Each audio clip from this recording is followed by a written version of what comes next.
ಕೊನೆಗೂ ದೇವ್ರು ನನ್ ಮಾತ್ ಕೇಳಿಸ್ಕೊಂಡ್ಬಿಟ್ಟು ವ್ರತಕ್ಕೆ ಕಲ್ಲು ಹಾಕ್ಬಿಟ್ಟ. ಇವಳು ಈ ವ್ರತನ ಮುಗಿಸೇ ಬಿಡ್ತಾಳೇನೋ ಅಂತ ಭಯ ಆಗೋಗಿತ್ತು. ಅರ್ಚಕ್ರೆ, ಇದಕ್ಕೇನು ಪರಿಹಾರ ಇಲ್ವಾ? ಪರಿಹಾರನ ಅವರೇ ಕಂಡ್ಕೊಂಡಿದಾರಲ್ಲ ತಾಯಿ.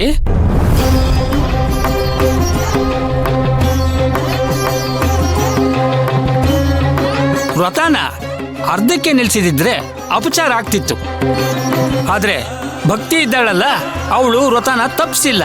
ಅವಳ ಗಂಡನಿಂದಲೇ ಈ ವ್ರತ ಪೂರ್ತಿ ಆಯ್ತಮ್ಮ.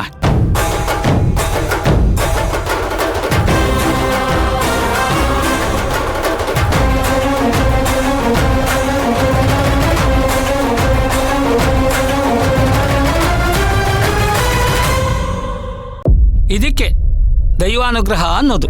ಈ ವ್ರತವನ್ನ ಗಂಡ ಹೆಂಡತಿ ಇಬ್ರು ಸೇರಿ ಮಾಡಬೇಕಾಗಿತ್ತು.